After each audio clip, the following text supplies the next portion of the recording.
চলুন তাহলে আমরা প্রশ্নোত্তরের মূল পর্বে প্রবেশ করি।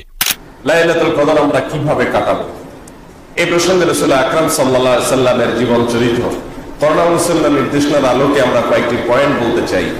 প্রথম কথা হলো, লাইলাতুল কদর আপনি কাটাবেন সারা রাত জেগে থেকে, কারণ রাসূল করিম সাল্লাল্লাহু আলাইহি সাল্লাম রমাদানের শেষের দশকের প্রতিটি রাত জেগে থাকতেন। অতএব শেষের দশক তিনি জেগে থেকে কি তালাশ করতেন? লাইলাতুল কদর তালাশ করতেন। অর্থাৎ যে রাত্রিকে আল্লাহ সুবহানাহু ওয়া তাআলা এই বছর লাইলাতুল কদর হিসাবে চিহ্নিত করেছেন, সেই রাতেই যেন আমার ইবাদতটি হয়ে যায়, সেই রাত যেন আমার ইবাদতে কাটে, সেজন্য সারা রাত জেগে ইবাদত বন্দেগী করতেন। এই জন্য লাইলাতুল কদর আপনি কিভাবে কাটাবেন, এই প্রশ্নের উত্তরে প্রথম কথা হলো সারা রাত জেগে থাকবেন। জেগে কি করবেন? প্রথম কাজ হলো জেগে দাঁড়িয়ে ইবাদত করবেন। তারাবির সালাত আদায় করলেন, শুধু এটাই শেষ না, তারাবির সালাতের পরে দুই রাকাত করে নফল নামাজ যত খুশি পড়বেন, এবং প্রতি রাকাত যত বেশি পারেন দীর্ঘ করবেন, লম্বা করবেন। দাঁড়িয়ে কেরাত পড়বেন, এত বেশি কেরাত, লম্বা কেরাত পড়বেন যে দাঁড়াতে দাঁড়াতে পা ফুলে যাওয়ার অবস্থা হয়ে যায়। আপনার যদি খুব বেশি কোরআন মুখস্থ না থাকে, একই সূরা বারবার পড়েন, কোনো অসুবিধা নেই। একই রাকাতে একই সূরা বারবার পড়তে থাকেন এবং আস্তে আস্তে পড়েন। প্রতিটি আয়াতের পরে ওয়াকফ করেন, থামেন, ধীরে ধীরে পড়েন, সম্ভব হলে বুঝে বুঝে পড়েন। এবং তেলাওয়াত করার পরে রুকুতে যাওয়ার আগে, তেলাওয়াতের পরে একটু গ্যাপ দেন, তারপরে রুকুতে যান। রুকুতে গিয়ে প্রতিটা তাসবিহ খুব ধীরে ধীরে পড়ুন। সুবহান রাব্বিয়াল আযীম, সুবহান রাব্বিয়াল আযীম, আমার মহান রব পবিত্র, আমার মহান রবের পবিত্রতা বর্ণনা করছি। সুবহান রাব্বিয়াল আযীম, আস্তে আস্তে বলুন, ধীরে ধীরে বলুন, অক্ষ করে করে বলুন, দীর্ঘ সময় বলতে থাকুন। আল্লাহ পবিত্রতা বর্ণনা করতে করতে রুকুতে মাজা ব্যথা হওয়া পর্যন্ত রুকুতে থাকেন। এরপরে রুকু থেকে উঠে দাঁড়িয়ে যান। দাঁড়িয়ে আবার সামি আল্লাহু লিমান হামিদা, রব্বানা ওয়া লাকাল হামদ, অথবা রব্বানা লাকাল হামদ, অথবা আল্লাহুম্মা রব্বানা লাকাল হামদ, সবগুলাই পড়া যাবে, সবগুলাই হাদিসে আছে। আপনি রুকু থেকে উঠে দাঁড়িয়ে এরপরে আবার দীর্ঘ সময় নিয়ে হামদান কাসীরান তাইয়িবান মুবারাকান ফি, আল্লাহর প্রশংসা করেন। কিছু না পড়তে পারলে দাঁড়িয়ে থাকেন, অন্তত 1-2 মিনিট দাঁড়ায় থাকেন। এরপরে আস্তে করে সিজদায় যান। সিজদায় আবার 2 মিনিট 3 মিনিট সময় নেন, আস্তে আস্তে সিজদাগুলোতে তাসবিহগুলো আস্তে আস্তে পড়ুন, দীর্ঘ সময় ধরে পড়তে থাকুন। সিজদার পরে আস্তে করে মাথা উপরের দিকে উঠেন, হুলস্থুল করবেন না, তাড়াহুড়া করবেন না। উঠে মাথা সোজা করে টনটন করে বসে দীর্ঘ সময় আবার অপেক্ষা করেন, আবার সিজদায় যান। এভাবে ধীরে স্থিরতার সাথে সালাত আদায় করুন। 2 রাকাত করে আপনি এইভাবে সারা রাত ধরে যত বেশি পারেন আদায় করুন। কারণ রাসূল আকরাম সাল্লাল্লাহু আলাইহি ওয়াসাল্লাম বলেছেন, মান কামা লাইলাতুল কদরি ঈমান ওয়া ইহতিসাবা, যে ব্যক্তি লাইলাতুল কদরে ঈমানের সঙ্গে ইখলাসের সঙ্গে দাঁড়িয়ে নামাজ আদায় করবে, লাইলাতুল কদরে নামাজ আদায় করবে, লাইলাতুল কদর জুড়ে নামাজ পড়বে, গফিরা লাহু মা তাকাদ্দামা মিন যামবি, তার পেছনের জীবনের সমস্ত গুনাহ মাফ করে দেওয়া হবে। এইজন্য ভাইরা আমার, লাইলাতুল কদর কিভাবে কাটাবেন সে প্রশ্ন উত্তরে প্রথম কথাই দেই যে এ রাতে দাঁড়িয়ে বেশি বেশি নামাজ আদায় করবেন। কিভাবে কাটাবেন? বেশি বেশি নামাজ আদায় করবেন। দ্বিতীয় কাজ হলো বেশি বেশি দোয়া করবেন, আল্লাহর কাছে চাইবেন। কি চাইবেন? মানুষ যেহেতু আমরা দুনিয়ামুখী বেশিরভাগ মানুষ, এই জন্য আমাদের কাছে চাওয়া মানেই হলো চাকরি, বিয়ে শাদী, সন্তান সন্ততি, ভবিষ্যৎ, ঘরবাড়ি, টাকা পয়সা, ব্যবসা বাণিজ্য, ক্যারিয়ার, বাস এগুলোই আমাদের চাওয়া। কারণ একটা কথা আছে, কাকের নজর সবসময় নিচের দিকে থাকে। আমাদের নজর হলো দুনিয়ার এসব ঝুঁকা, এগুলাই। আখিরাত তো আমাদের নজরের বাইরের জিনিস, ওইগুলো তো আমাদের টার্গেটের বাইরের জিনিস, কিন্তু ওইগুলো খুব একটা আল্লাহর কাছে চাওয়া হয় না। চাইলেও শেষের দিকে আল্লাহ তো জান্নাত দিয়েন, এইটুকু। মানে এটা একটা খাবারের সালাদের মতো আর কি, হইলো জান্নাত দিলেন। কিন্তু মেইন হলো আল্লাহ। জোয়ান মানুষ হইলো আল্লাহ, ক্যারিয়ারটা করতে পারতেছি না, বিয়ে শাদী হচ্ছে না, যাতে করে ভালো একটা চাকরি হয় আল্লাহ, ব্যবসায়ী আল্লাহ যেন আরেকটা দোকান খুলতে পারি আল্লাহ, আর বাড়িওয়ালা আল্লাহ রড বাইর করে রাখছি আরেকটা ছাদ আল্লাহ যেন করার তৌফিক হয় আল্লাহ, একটা হয়ে গেছে আল্লাহ, আরেকটা প্লট কিনে রাখছি এখনো কাজ করতে পারছি না আল্লাহ, দেন কিছু ইট বালি সিমেন্টের টাকা দিয়ে দেন আল্লাহ যেন আটটা শুরু করতে পারি। ঠিক না? ঠিক। বাস ধান্দা একটাই, হায়রে কপাল পোয়া, আল্লাহ সুবহানাহু ওয়া তাআলার কাছে লাইলাতুল কদরে চাওয়ার সুযোগ পাইছি, মহান রব্বুল আলামিনকে পাইছি। প্রাইম মিনিস্টারকে, প্রেসিডেন্টকে যদি কেউ সামনে পায় আর বলে যে তুমি চাও, কিছু চাও, আর সে যদি চায় যে আমাকে 1 কেজি সেমাই আর 2 কেজি চিনি আর একটু দুধের গুঁড়া, একটা প্যাকেট দুধের গুঁড়া কিনে দিলে আমার ইচ্ছা আমি ভালোভাবে করতে পারি, মাননীয় প্রধানমন্ত্রী, মাননীয় প্রেসিডেন্ট সাহেব, বলেন এই ব্যক্তিকে আমাদের সমাজের মানুষ কত কত কত ধিক্কার আমরা দেবো যে কপাল পড়া, তোর মতো কপাল পড়া এই সমাজে কি আছে বল? সেমাই চিনি চায় মানুষ প্রধানমন্ত্রী প্রেসিডেন্টের কাছে। হ্যাঁ, আল্লাহু আকবার। প্রধানমন্ত্রী প্রেসিডেন্টের শানে, তাদের মর্যাদায়, তাদের চেয়ারের সঙ্গে সেমাই চিনি চাওয়া যেরকম শুধুমাত্র বেমানান, আল্লাহ রাব্বুল আলামিনের কাছে শুধুমাত্র দুনিয়ার রড সিমেন্ট আর গাড়ি বাড়ি এগুলা চাওয়া, আল্লাহর কসম, তার চাইতে 1000 কোটি গুণ বেশি বেমানান।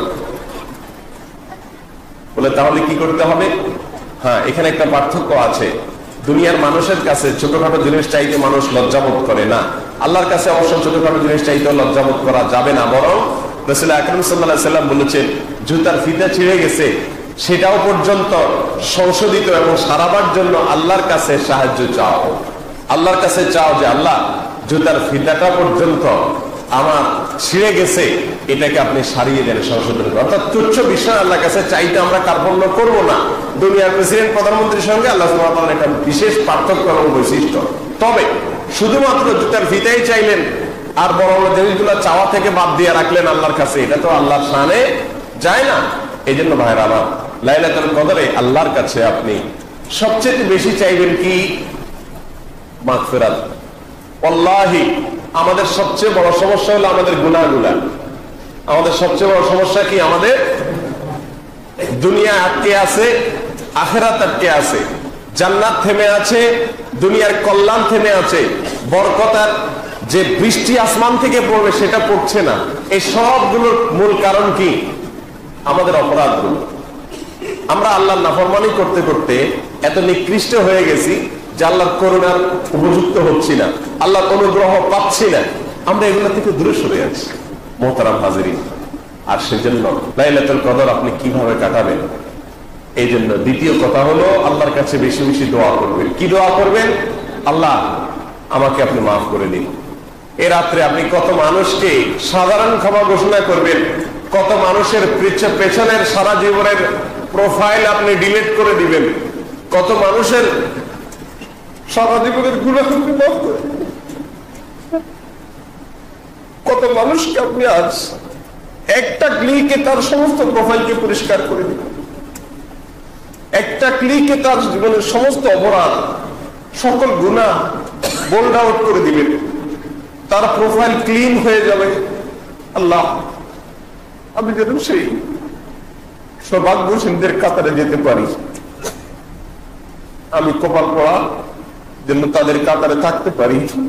আল্লাহর কাছে এই রাতে সবচেয়ে বেশি আমাদের চাওয়া পেশ করতে হবে, এই দোয়া পেশ করতে হবে, চোখের পানি ফেলতে হবে, মাবুদের কাছে চাইতে হবে। আল্লাহ সুবহানাহু ওয়া তাআলা আমাদেরকে সেই তৌফিক দান করেন। মুহতারাম হাজিরিন, আল্লাহ সুবহানাহু ওয়া তাআলার কাছে এই লাইলাতুল কদরে যদি আমরা চেয়ে নিতে না পারি, আগামী বছর রমজান আসবে, আবার সেই রমজানে এবার তৌফিক হবে, সেই নিশ্চয়তা আমাদের কারণ নেই। কত মানুষ এই মসজিদে মুসল্লি হয়ে গত রমজানে এসেছিলেন, কিন্তু আজ এই রমজানে তারা কবরের বাসিন্দা হয়ে গেছে। কত মানুষ আমাদের, কত পরিচিত, কত জানাশোনা, কত যুবক, কত মধ্যবয়সী, কত নারী, কত পুরুষ, কত নেতা, কত ভালো মানুষ, কত খারাপ মানুষ, কত রঙের কত মানুষ, যাদেরকে আমরা গত রমজান থেকে রমজান পর্যন্ত বিদায় দিয়ে দিচ্ছি, না যেন আগামী রমজানে আমাকে মানুষ বিদায় দেয়, আমার লাশ খাটে উঠে যায়, না জানি আমি সেই মৃতদের কাতারে, তাদের তালিকা আমার নাম লেখা হয়ে গেছে। এই সুযোগ আমার জীবনে নাও আসতে পারে। এই রমজান আমার জীবনের শেষ রমজান, এটাকে নিশ্চিত ধরে আর 4টি রাতের, প্রতিটি রাতের প্রতিটি সেকেন্ডকে, প্রতিটি মুহূর্তকে চোখের পানি ফেলে একবারে অস্থির ফাঁসির আসামির মতো দণ্ডাদেশ পাওয়া মানুষের মতো পাগলের মতো ছটফট করতে থাকা, পাগলের কাছে কাঁদতে থাকা, পাগলের কাছে গিয়ে ছটফট করতে থাকা, পাগলের মতো ছোট বাচ্চার মতো আল্লাহ কাছে কাঁদতে থাকা। আল্লাহ আমাদের সবাইকে সেই সৌভাগ্যশীল মানুষদের অন্তর্ভুক্ত করে দেন। মোহতারাম হাজরিন, রমাদানের একেবারে শেষ মুহূর্তে চলে আসছে। কত ফজিলত, কত মর্যাদা আল্লাহ সুবহানাহু ওয়া তাআলা এই মাসটিতে রেখেছেন, এই মাসটির প্রতিটি মুহূর্তে দিয়েছেন।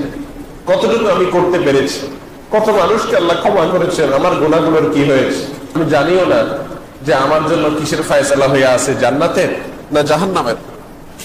অথচ আমি ঈদের জন্য বিশাল প্রস্তুতি নিচ্ছি, আমার ঈদের আয়োজনের কোনো কমতি নেই। প্রিয় ভাইরা আমার, এর চাইতে বড় কপাল পড়া, এর চাইতে বড় হতভাগা আর কেউ হতে পারে। এই জন্য রমাদানের শেষের মুহূর্তগুলোকে আল্লাহ সুবহানাহু ওয়া তাআলার ইবাদত বন্দেগীতে আরো বেশি আমরা মনোনিবেশ করি, আরো বেশি আল্লাহর কাছে চোখের পানি ফেলি এবং আরো বেশি আল্লাহর দিকে মনোযোগী হই। প্রতিটি রাতের প্রতিটি মুহূর্তকে কাজে লাগাই। আল্লাহ আমাদেরকে সেই তৌফিক দান করেন। মোহতারাম হাজরিন, লাইলাতুল কদর আমরা কিভাবে কাটাবো বলছিলাম। তো দ্বিতীয় কথা হলো, এ রাতে আল্লাহর কাছে বেশি বেশি দোয়া করবো, আল্লাহর কাছে বেশি বেশি মাফ চাইবো। আল্লাহ আমাকে মাফ করে দেন, আল্লাহ আমাকে কপাল পোড়াদের মধ্যে শামিল রাখেন না, আল্লাহ আমাদেরকে সৌভাগ্যবান মানুষদের কাতারে রাখেন। আল্লাহ ঈমান নিয়ে যাওয়ার তৌফিক দিয়েন, আল্লাহ জান্নাতি হয়ে যাওয়ার তৌফিক দিয়েন, আল্লাহ চূড়ান্ত হাসি শেষ হাসি হাসার তৌফিক দিয়েন। আল্লাহর কাছে চোখের পানি ফেলে এগুলো চাইবো। এর পাশাপাশি দুনিয়ার সুখ শান্তিও চাইবো। দুনিয়ার সুখ শান্তি এটাই যেন আমাদের একমাত্র চাওয়া না হয়। বড় আমাদের সবচেয়ে বড় চাওয়া হবে জান্নাত, সবচেয়ে বড় চাওয়া হবে জাহান্নাম থেকে মুক্তি, আল্লাহর সন্তুষ্টি, আল্লাহর প্রিয় বান্দা হতে পারা। আল্লাহ আমাদের সবাইকে সেই তৌফিক দান করুন। প্রিয় ভাইরা আমার, লাইলাতুল কদর কিভাবে কাটাবো? তৃতীয় পয়েন্ট হলো, আম্মাজান আয়েশা রাদিয়াল্লাহু তাআলা আনহা রাসূল করিম সাল্লাল্লাহু আলাইহি ওয়াসাল্লামকে জিজ্ঞাসা করছিলেন, ইয়া রাসূলুল্লাহ, যদি আমি লাইলাতুল কদর পেয়ে যাই, অর্থাৎ কোন একটা রাত লাইলাতুল কদর, আল্লাহ সেটাকে লাইলাতুল কদর হিসেবে নির্বাচন করেছেন, আর সে রাত্রে আমি ইবাদত বন্দেগী করি, আমি জেগে থাকি, তাহলে আমি কি করব, কি পড়বো, আল্লাহর কাছে কি বলে চাইবো? তখন রাসূল আকরাম সাল্লাল্লাহু আলাইহি ওয়াসাল্লাম তাকে একটা বিশেষ দোয়া শিক্ষা দিয়েছেন। আল্লাহুম্মা ইন্নাকা আফুউন তুহিব্বুল আফওয়া ফাআফু আন্নী, আল্লাহুম্মা ইন্নাকা আফুউন তুহিব্বুল আফওয়া ফাআফু আন্নী। আল্লাহ আপনি ক্ষমাশীল, আল্লাহ আপনি ক্ষমাশীল, আপনি ক্ষমা করতে ভালোবাসেন, অতএব আমাকে ক্ষমা করে দিন। আল্লাহ আপনি ক্ষমাশীল, আপনি ক্ষমা করতে ভালোবাসেন, এজন্য আমাকে ক্ষমা করে দিন। আল্লাহুম্মা ইন্নাকা আফুউন তুহিব্বুল আফওয়া ফাআফু আন্নী। এই দোয়াটা লিখে নিব এবং এই দোয়াটা সারা রাত ধরে বারবার আল্লাহর কাছে পড়তে থাকবো। এভাবে আমরা লাইলাতুল কদর কাটাবো। নাম্বার 4, লাইলাতুল কদরে আমরা বেশি বেশি তেলাওয়াত করব। কোরআন নাজিলের মাস, এই রাত্রেই কোরআন নাজিল হয়েছে, কোরআনের জন্ম রাত, কোরআনের জন্ম লগ্ন, অতএব এই রাতে বেশি বেশি কোরআন তেলাওয়াত করব, কোরআন পড়বো, কোরআন বোঝার চেষ্টা করব। তাহলে ইনশাআল্লাহ লাইলাতুল কদর আমার সঠিকভাবে পালন হবে এবং কাটানো হবে। আর এইভাবে আমরা সারা রাতকে কাটিয়ে দিব ইনশাআল্লাহ, ব্যয় করব। অনেক ভাই বোন জানতে চান সবে কদরের নামাজ কিভাবে আদায় করব, কত রাকাত, কিভাবে আদায় করতে হবে। তাদের উদ্দেশ্যে বলবো যে মাগরিবের নামাজটা প্রথমে আপনি আল্লাহ ওয়াক্তে পড়বেন। মেয়ে মানুষ হলে বাসায় নিজের জায়গা, পুরুষ হলে জামাতের সাথে। ইফতার খেতে গিয়ে যেন জামাত ছুটে না যায়, তাকবীরে না ছুটে, সেদিকে খেয়াল করে আপনি যদি চান যে সবে কদরের নামাজ আপনি পড়বেন, তাহলে আপনাকে এই কাজটা করতে হবে। অর্থাৎ ইফতার করে দ্রুত এসে মাগরিব একবারে ইমামের সঙ্গে প্রথম তাকবীরের সাথে নামাজ পড়তে হবে। মেয়ে মানুষ হলে বাসায় প্রথম ওয়াক্তে সুন্দর করে ধীরস্থিরতার সাথে মাগরিব পড়তে হবে। সবে কদরের নামাজ শুরু হয়ে গেছে কিন্তু মাগরিবের মাধ্যমে। মাগরিব হয়ে গেল, মাগরিবের পরে সুন্নাত পড়েন, নফল পড়েন ধীরস্থিরতার সাথে, এবং এশার আগে বা সারা রাতের ভিতরে আর ঘুমাবেন না। এশার নামাজ জামাতের সাথে পড়েন, তারাবির নামাজ পড়েন খুব ধীরস্থিরতার সাথে, খুব আস্তে আস্তে, যতটা কোয়ালিটি মেনটেন করা যায়, যতটা সৌন্দর্য সৃষ্টি করা যায় পড়ার চেষ্টা করেন। এবং তারাবির নামাজের পরেও যত সম্ভব একবারে ফজর রাত পর্যন্ত দুই রাকাত করে সালাতুল লাইলি মাসনা মাসনা, রাসূল আকরাম সাল্লাল্লাহু আলাইহি ওয়াসাল্লাম বলেছেন রাতের নফল নামাজ হবে 2 রাকাত করে। অতএব আপনার সবে কদরে যে নামাজ পড়বেন আপনি সেটা 2 রাকাত করে হবে। নির্দিষ্ট কোন রাত লাইলাতুল কদর হবে এটা যেহেতু ঠিক নাই, অতএব শেষ 10টি রাতের প্রত্যেকটা রাতেই সেটা 27 রমজান রাত হতে পারে, 25 হতে পারে, 23 হতে পারে, 21 হতে পারে, 29 হতে পারে, প্রত্যেকটা রাতেই আপনি এই দুই রাকাত করে নফল নামাজ যতটুকু তৌফিকে খোলা পড়বেন, সম্ভব হলে সারা রাত জেগে থাকবেন এবং সারা রাতই এই দুই রাকাত করে যত বেশি পারেন বেশি সংখ্যক নামাজের মধ্যে কাটাবেন। নফল নামাজ, বিশেষ কোনো নিয়ত নাই, লাইলাতুল কদর নামাইতে অমুক তমুক এরকম কোনো বিশেষ নিয়ত নাই। আল্লাহু আকবার বলে নিয়ত বেঁধে আপনি তাহাজ্জুদ পড়তেছেন, এই নিয়তে বাস নিয়ত বেঁধে হাত বেঁধে এরপরে আপনি সূরা ফাতিহা পড়ে, সাথে নির্দিষ্ট কোনো সূরা নাই যে লাইলাতুল কদরে অমুক সূরা এতবার পড়তে হবে। অনেকে আপনাকে বলবে লাইলাতুল কদরে এত রাকাত, প্রথম রাকাতে সূরা ফাতিহার পরে সূরা ইখলাস এতবার, দ্বিতীয় রাকাতে অমুক সূরা এতবার। এগুলো সবগুলা মন গড়া কথাবার্তা, কোরআন এবং হাদিসের কোনো জাল হাদিসের এরকম কোনো কথাবার্তা নাই। এগুলো সম্পূর্ণ ভুয়া ভিত্তিহীন। সাধারণ মানুষ যেহেতু দিন সম্পর্কে জানে না, তাদেরকে অনেকে বিভ্রান্ত করে এসব বলে। আপনি সময় করেন নামাজ কিভাবে পড়বেন সেটা বলছি আমরা। 2 রাকাত করে পড়বেন, যে কোনো সূরা দিয়ে পড়বেন। সূরা ফাতিহার পরে 2 রাকাত করে আপনি 10 রাকাত পড়েন, 8 রাকাত পড়েন, 6 রাকাত পড়েন, স্বাধীনতা আপনার। তবে রাকাতগুলো হবে অত্যন্ত লম্বা দৈর্ঘ্যের সাথে। প্রত্যেকটা রাকাতে খুব দীর্ঘ সময় নিয়ে পড়বেন। সূরা ফাতিহা আস্তে আস্তে পড়বেন, একটা আয়াত পড়ে থামবেন, আরেকটা আয়াত পড়বেন, আস্তে আস্তে পড়বেন। সূরা ফাতিহার পরে যত লম্বা সূরা মুখস্থ আছে আপনার সেটা পড়বেন। একবারে যদি মনের চাহিদা না মেটে তো আবার পড়েন, একই সূরা 2 বা 3 বার পড়েন, সমস্যা নেই। 4-5টা সূরা এক রাকাতে পড়েন, অসুবিধা নাই। আলাম তারা থেকে নাস পর্যন্ত এক রাকাতে পড়ে ফেলান, কোনো অসুবিধা নাই। আপনার রাকাত লম্বা করা দরকার, দীর্ঘ রাকাত করেন। রাসূল আকরাম সাল্লাল্লাহু আলাইহি ওয়াসাল্লাম তাহাজ্জুদ যখন পড়তেন রাতের বেলায়, আম্মা জান আয়েশা রাদিয়াল্লাহু তাআলা আনহা বলেছেন তার পাও এত বেশি তিনি দাঁড়িয়ে নামাজ পড়তেন যে পাও ফুলে যেত। তখন তাকে জিজ্ঞাসা করলাম, ইয়া রাসূলুল্লাহ, আল্লাহ তো আপনাকে মাফ করে দিয়েছেন, আপনার পিছনের সমস্ত গুনাহ মাফ হয়ে গেছে, তাহলে আপনি কেন এত কষ্ট করেন? যদি কেউ জানতে পারে যে আমার কোনো অপরাধ নাই, আল্লাহ সব মাফ করে দিয়েছেন, তাহলে সে তো অন্তত আরামে একটু ঘুমাবে যে আমার তো আর কষ্ট করার দরকার নেই। রাসূল আকরাম সাল্লাল্লাহু আলাইহি ওয়াসাল্লাম বলেছেন, আফালান আকুনা আবদান শাকুরা, আমি কি আল্লাহর কৃতজ্ঞতা আদায়কারী বান্দা হব না? আল্লাহ আমাকে গুনাহ মাফ করে দিয়েছেন এই কথা যদি আমি জানতে পারি, তাহলে তো আমি আরো বেশি শুকর আদায় করবো আল্লাহ তাআলা। এজন্য লম্বা সময় নিয়ে তিনি তাহাজ্জুদ পড়তেন। তার তাহাজ্জুদের অবস্থা বর্ণনা করতে গিয়ে আমাদের আয়েশা বলেছেন, লা তাসআল আন হুসনিহিন্না ওয়া তুলিহিন্না, আল্লাহ রাসূলের রাতের নামাজের সৌন্দর্য, কোয়ালিটি, বিউটি, তার নামাজের যে দৈর্ঘ্য, এগুলো আর কি বলবো, এগুলো বলে বোঝানো যাবে না। যখন দাঁড়িয়ে কেরাত পড়তেন মনে হয় তিনি আর জীবনে রুকুতে যাবেন না, এত কেরাত পড়তেন, এত লম্বা সময় ধরে পড়তেন। যখন রুকুতে যেতেন এত তাসবিহ পড়তেন মনে হয় আর মাথা জীবনে উঠাবেন না।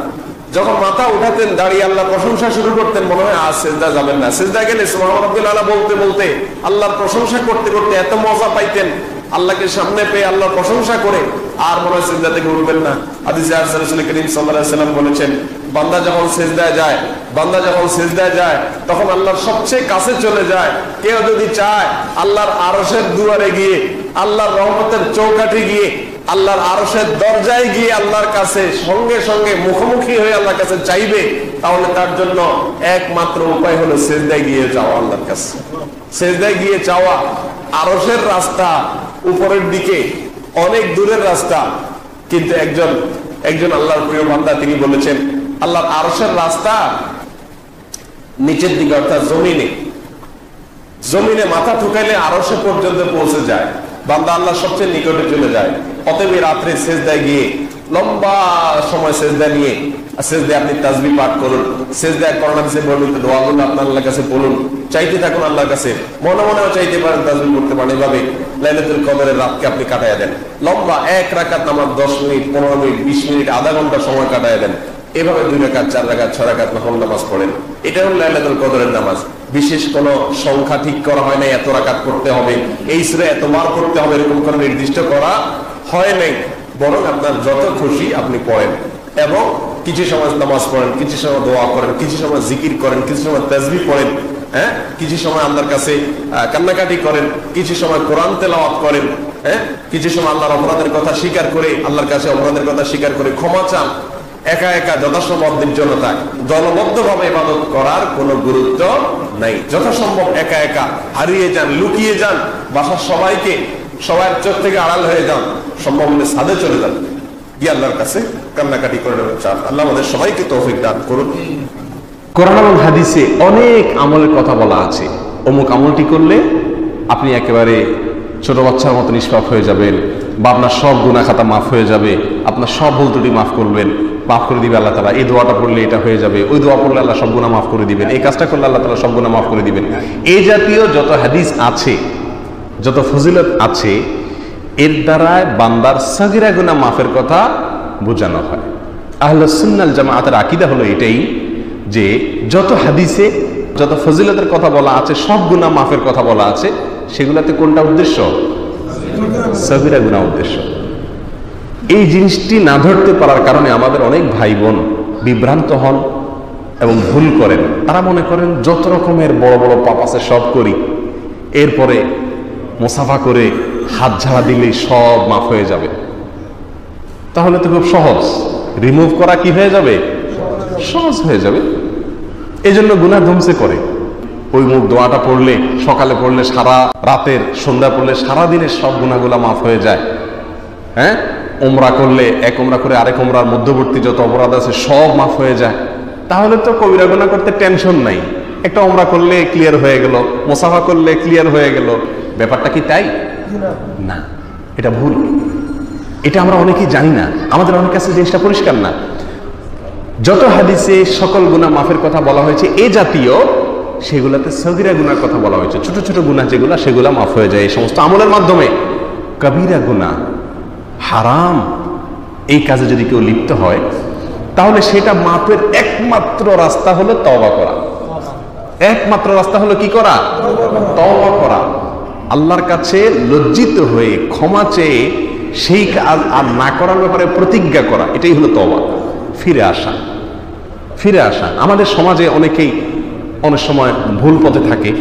আপনারা 5 জন মিলে একটা কাজ করছেন, একজন বিরোধিতা করছে, তিনি সেখান থেকে ফিরে আসছেন যে সরি, আমি ভুলে ছিলাম, আমি আর বিরোধিতা নাই। এটাকে বলে তওবা। অন্যায় কাজ থেকে ফিরে চলে আসা, আর অন্য কাজ করবে না এই মর্মে প্রতিজ্ঞা করে ফিরে আসা, এটার নাম হলো তওবা। বড় অপরাধ বা কবিরা গুনাহ কোনো আমল দিয়ে, দোয়া দিয়ে মাফ হয় না। বড় গুনাহ, কবিরা গুনাহ, হারাম কাজ, এটা মাফের একটি মাত্র রাস্তা, সেটা হলো কি? তাওবা। প্রকৃত অন্তর থেকে আপনি ফিরে না আসা পর্যন্ত বড় গুনাহ কখনো মাফ হবে না। অতএব অনেক ছোট ছোট আমল আছে, দোয়া আছে, ফজিলত আছে, এগুলো শুনে নিশ্চিন্তে গুনাহ করে চলে গেলেন আর আমল দিয়ে রিমুভ করে ফেলবেন, এটা ভুল। সব গুনাহ থেকে যাবে। তওবা ছাড়া বড় গুনাহ কি হয় না? মাফ হয় না। আল্লাহ তাআলা আমাদেরকে বুঝার তৌফিক দান করুন।